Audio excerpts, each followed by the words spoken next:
We know Ginger Rogers as the dazzling star of Hollywood's golden age. But what was she really like when the cameras stopped rolling? Her ex-assistant shared those intimate moments and untold stories. From her daily life to her deepest struggles, get ready to see Ginger Rogers like never before. This is the heartfelt, true story of a legend through the eyes of someone who knew her best. Behind the glamour. Born Virginia Catherine McMath on July 16, 1911 in Independence, Missouri, Ginger Rogers became a household name in the 1930s and 1940s. Known for her incredible dance routines with Fred Astaire, she appeared in 10 films with him, including Top Hat, 1935, and Swing Time, 1936. But behind the scenes, life was different. Her ex-assistant, Jean Hayes, worked closely with Rogers for over a decade. Hayes revealed, she was always professional on set, but behind closed doors, she was just Ginny. She loved gardening and would spend hours tending to her roses. Ginger was known for her work ethic. In an interview, Fred Astaire remarked that she was the hardest working partner he ever had, always prepared and punctual. This dedication wasn't just for show, it was part of her daily life. Breakfast was simple, oatmeal with honey and a slice of toast. Life in Hollywood wasn't easy. The pressures of maintaining her public image were immense. Rogers often felt isolated despite her fame. Hayes shared, "She would often confide in me about feeling lonely. Hollywood can be a very lonely place, especially when everyone sees you as this perfect star." Her home in Beverly Hills was her sanctuary. Decorated in an Art Deco style, it reflected her taste and sophistication. She had a particular fondness for antique furniture and collected rare porcelain figurines. Her favorite was a small, delicate ballerina she kept on her bedside table. Her relationship with her mother, Layla Rogers, was pivotal. Layla was a key influence in her career, managing her finances and advising on script choices. "My mother was my rock," Ginger once said in an interview. "She kept me grounded." Despite her glamorous life, she was not immune to Hollywood's darker side. Studio contracts were stringent and she often worked 12-hour days. The pressure to stay in shape and look young was relentless. Hayes recalled, "She had a strict diet and exercise regimen. No sweets, no late-night snacks. It was tough, but she never complained." The real Ginger Rogers. Away from the spotlight, she was a multifaceted individual. Known to close friends and family as Ginny, she had a personality that was both warm and complex. Her ex-assistant, Jean Hayes, recalls, "She had a great sense of humor. She loved to play pranks on set. One time she put a whoopee cushion on Fred Astaire's chair. He laughed it off, of course." Despite her fame, she led a surprisingly modest lifestyle. Her meals were simple and nutritious. Lunch often consisted of a salad with grilled chicken, while dinner was usually a small portion of fish with vegetables. She was very disciplined about her diet, Hayes mentioned. She rarely indulged in sweets or alcohol. Rogers loved spending time in her garden. Her Beverly Hills home boasted a stunning array of flowers, particularly roses. She found gardening therapeutic and would often spend hours tending to her plants. It was a stark contrast to her high-pressure career. Her private life was not without its struggles. Rogers faced several challenges, including a series of tumultuous marriages. She was married 5 times, each relationship bringing its own set of difficulties. Her longest marriage, to French actor Jacques Bergerac, lasted from 1953 to 1957. She was also a deeply spiritual person. Raised as a devout Christian Scientist, her faith played a significant role in her life. She attended church regularly and was known for her charitable contributions. Her home life was enriched by her pets. She had a particular fondness for dogs, especially poodles. Her dogs were like her children, Hayes recalled. She would often be seen walking them around the neighborhood. They brought her immense joy. One lesser-known fact about Ginger Rogers was her talent for painting. She was an accomplished artist, often spending her evenings in her art studio. Her paintings, mostly landscapes and still lifes, were never sold, but were displayed throughout her home. She was very private about her art, Hayes mentioned. It was something she did for herself, a way to unwind. Hollywood's hidden struggles. Despite her success, she faced numerous obstacles, particularly in an industry dominated by men. Rogers once said in an interview, "It wasn't easy being a woman in Hollywood. You had to fight for every role, every bit of respect." Her ex-assistant, Jean Hayes, witnessed firsthand the pressures Rogers endured. "The studios were ruthless," Hayes recounted. "They controlled everything, her image, her contracts, even her personal life to some extent. She had to maintain a perfect public persona at all times." One of the major struggles she faced was negotiating fair contracts. In the early 1940s, she demanded and received a salary of $150,000 per film, a significant amount for a female star at the time. However, this did not come without a fight. Hayes shared that although Rogers was one of the highest-paid actresses, she had to fight tooth and nail for it because the studios didn't want to pay her what she deserved. Her work schedule was grueling. Filming often required 12-hour days, 6 days a week. Rogers had to stay in peak physical condition, which meant constant rehearsals and maintaining a strict diet and exercise regimen. She also faced sexism and typecasting. She was often seen only as a dancer, despite her talents as a dramatic actress. Her performance in Kitty Foyle, 1940, earned her an Academy Award for Best Actress, but she still struggled to be taken seriously in dramatic roles. Winning the Oscar was a huge achievement for her, Hayes mentioned, but it didn't change the way the industry viewed her. She still had to prove herself over and over again. Her relationships with directors and producers were also challenging. Rogers was known for her assertiveness, which sometimes led to conflicts. She had a notable disagreement with director Mark Sandrich during the filming of Shall We Dance, 1937. Sandrich wanted her to perform a difficult dance routine without adequate preparation. She refused, insisting on more rehearsal time. Hayes noted that Rogers was not afraid to stand up for herself. She knew her limits and wouldn't compromise her health or the quality of her performance. Another significant struggle was the constant scrutiny from the media and the public. Her personal life was often the subject of gossip and speculation. Her marriages and relationships were tabloid fodder, adding to her stress. She had to deal with so much intrusion into her private life, Hayes said. It was exhausting for her.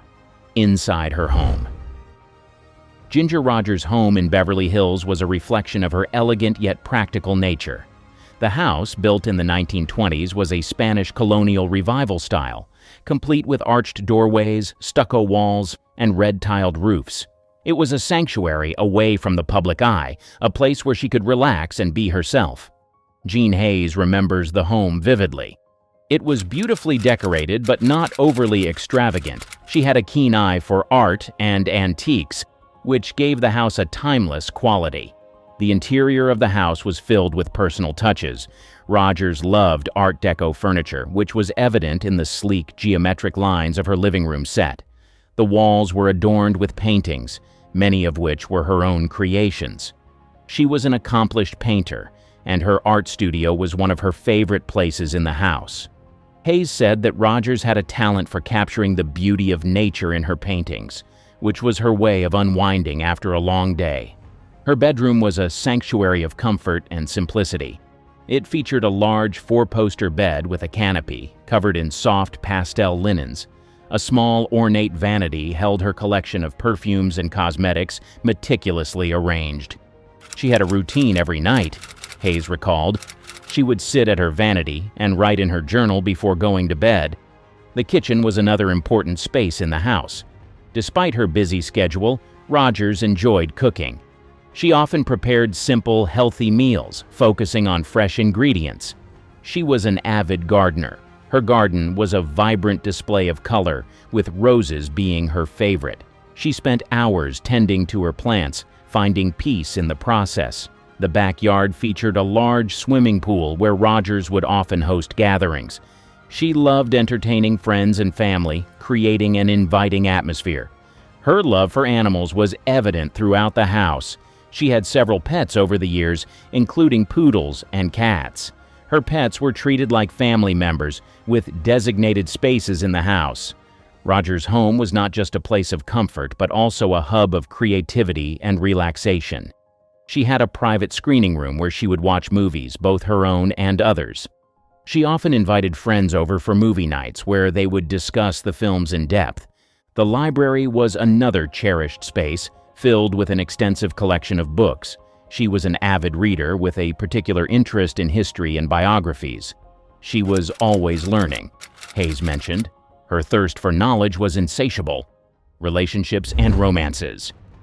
Her personal life was as captivating as her on-screen performances. She experienced love, heartbreak, and everything in between through her 5 marriages and numerous relationships. Her ex-assistant, Jean Hayes, provided a glimpse into these intimate aspects of her life.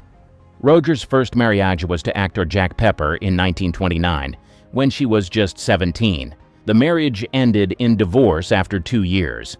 They were too young, Hayes noted. Their careers took them in different directions, and it just didn't work out. Her second marriage was to actor Lew Ayres in 1934. Ayres, known for his role in All Quiet on the Western Front, 1930, and Rogers seemed like a perfect Hollywood couple. However, their busy schedules and differing interests led to their divorce in 1940. In 1943, she married her third husband, Marine Corps officer Jack Briggs. This marriage also ended in divorce in 1949. Hayes explained that Jack was away a lot due to his military duties, and the distance made it hard to maintain the relationship. Her fourth marriage was to French actor Jacques Bergerac in 1953. Bergerac, 16 years her junior, met Rogers while she was on a European tour. Their marriage attracted significant media attention due to the age difference. Despite their initial happiness, the marriage ended in divorce in 1957. The age gap created issues, Hayes said. They had different priorities and lifestyles. Her fifth and final marriage was to producer and director William Marshall in 1961. This marriage, too, was short-lived, ending in divorce in 1969. Hayes revealed that William was very controlling, and Ginger valued her independence, which was a major point of contention. Apart from her marriages, Rogers had notable romantic relationships. One of her most significant relationships was with Howard Hughes, the reclusive billionaire and aviator. They dated in the early 1940s, and Hughes reportedly proposed multiple times. She also had a close relationship with fellow actor and dancer Fred Astaire. While their relationship was strictly professional, their chemistry on and off the screen was undeniable. Despite her romantic entanglements, Rogers often expressed the challenges of balancing her career and personal life. In a 1965 interview, she admitted, "It's hard to find someone who understands the demands of this profession. My work always came first, and that's not easy for a partner to accept." Career highlights and lows. Ginger Rogers' career spanned over 6 decades, marked by iconic roles, impressive performances, and significant achievements. Her journey was not without its lows, but her resilience and talent always shone through. Her big break came in 1930 with the Broadway musical Girl Crazy, where she introduced the song Embraceable You. Her performance caught the attention of Hollywood, leading to a contract with Paramount Pictures. However, it was her partnership with Fred Astaire that cemented her status as a Hollywood legend. Rogers and Astaire made 10 films together between 1933 and 1949, beginning with Flying Down to Rio, 1933. Their chemistry and synchronization were unparalleled, making them one of the most beloved dance pairs in cinema history. Astaire once said, "Ginger was the only partner who made me feel like I was really dancing." Among their collaborations, Top Hat, 1935, and Swing Time, 1936, stand out. Top Hat featured the famous cheek-to-cheek dance number, while Swing Time included the elegant Never Gonna Dance sequence. These films showcased Rogers' versatility and grace, contributing to her lasting legacy. In 1940, she took on a more dramatic role in Kitty Foyle, playing the titular character, a working-class woman who navigates love and career challenges. Her portrayal earned her an Academy Award for Best Actress. Winning the Oscar was a turning point, said her ex-assistant, Jean Hayes. It validated her talent beyond just dance. Despite these highs, Rogers faced career lows as well. After her success with Astaire, she struggled to find roles that matched her abilities. Hollywood often typecast her as a dancer, limiting her opportunities. Her career saw a resurgence in the late 1940s with films like The Barkleys of Broadway, 1949, reuniting her with Astaire for one final film together. The film was a commercial success, reminding audiences of their unmatched on-screen magic. In the 1950s, she continued to work steadily but found fewer leading roles. She transitioned to television and stage, demonstrating her adaptability. She starred in the TV series The Ginger Rogers Show in 1958 and performed in stage productions like Hello, Dolly and Mame. Despite the changing landscape of Hollywood, she maintained a strong presence in the industry. She served as the first female president of the Screen Actors Guild from 1940 to 1942, advocating for actors' rights and better working conditions. One of Rogers' later career highlights was her performance in the film The Confession, 1964, where she played a woman on trial for murder. The role was a departure from her usual parts, showcasing her range as an actress. Critics praised her performance, though the film itself was not a commercial hit. Throughout her career, she faced the ever-present challenge of aging in an industry that prized youth. She once remarked, "In Hollywood, you're only as good as your last picture. It's a constant struggle to stay relevant." The cost of stardom. Her life in the limelight came with significant personal costs. The demands of her career, the pressures to maintain a public image, and the relentless scrutiny from the media all took a toll on her well-being. Jean Hayes provided insights into the star's struggles. Ginger was always in the public eye. She had to be perfect all the time, and that was incredibly stressful. One of the primary pressures Rogers faced was maintaining her physical appearance. Hollywood's beauty standards were exacting, and she adhered to a strict regimen to meet them. She was known for her flawless complexion and fit physique, but achieving this required immense discipline. She followed a rigorous exercise routine and a strict diet, avoiding sweets and processed foods. The constant media scrutiny was another significant stressor. Rogers' personal life, including her marriages and relationships, was often tabloid fodder. This intrusion into her private affairs was difficult to handle. She felt like she couldn't make any mistakes without the whole world knowing, Hayes shared. Every misstep was magnified. Her demanding work schedule also contributed to her stress. Filming required long hours, often extending to 12-hour days. The physical demands of her dance routines were grueling, leaving little time for rest and recovery. Hayes noted that there were days when Rogers was exhausted, but she never let it show on camera. Her professionalism was unmatched. The pressure to maintain her status as a top star was relentless.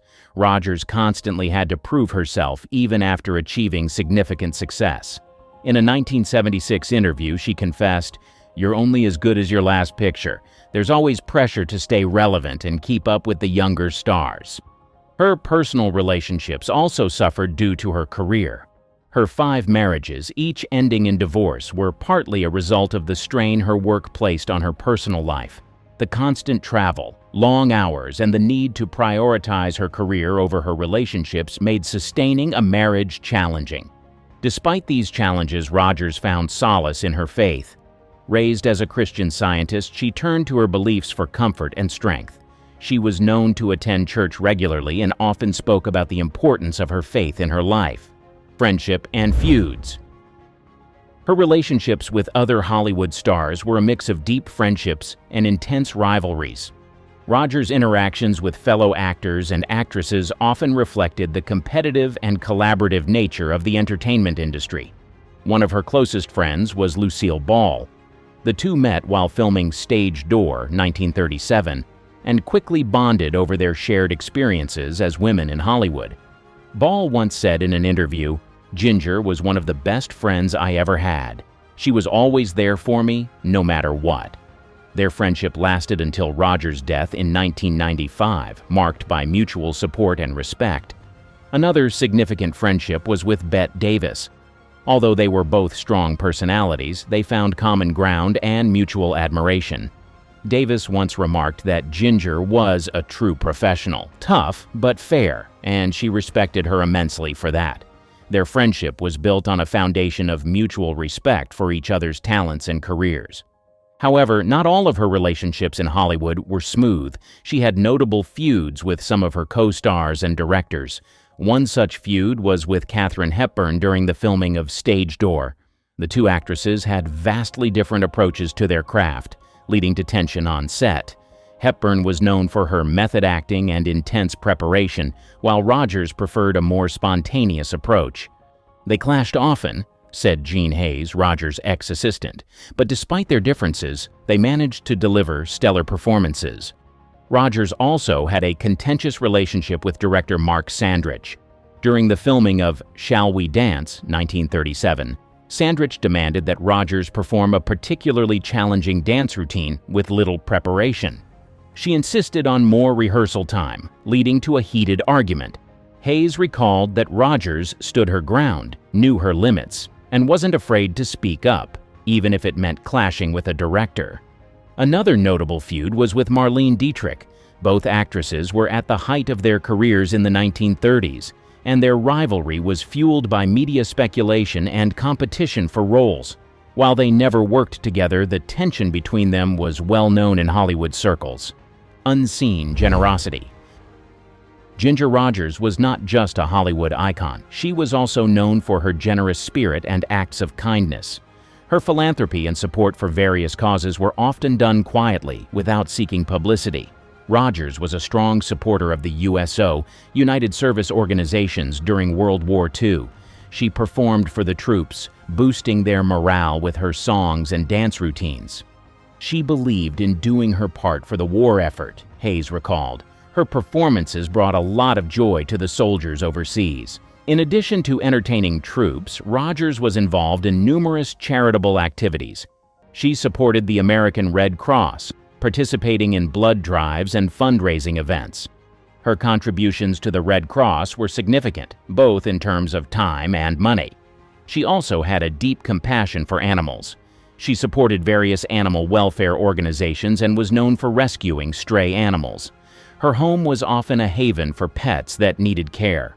She had a big heart for animals, Hayes mentioned. She would take in strays and make sure they were well taken care of.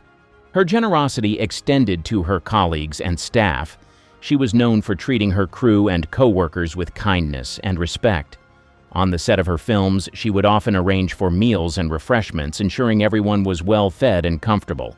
Hayes noted that Rogers was very considerate, understanding the hard work everyone put in and making sure they were appreciated. One of her most notable acts of generosity was her support for struggling actors and actresses. She frequently donated to funds that provided financial assistance to performers in need. During the Great Depression, many actors faced severe financial hardships, and Rogers did her part to help.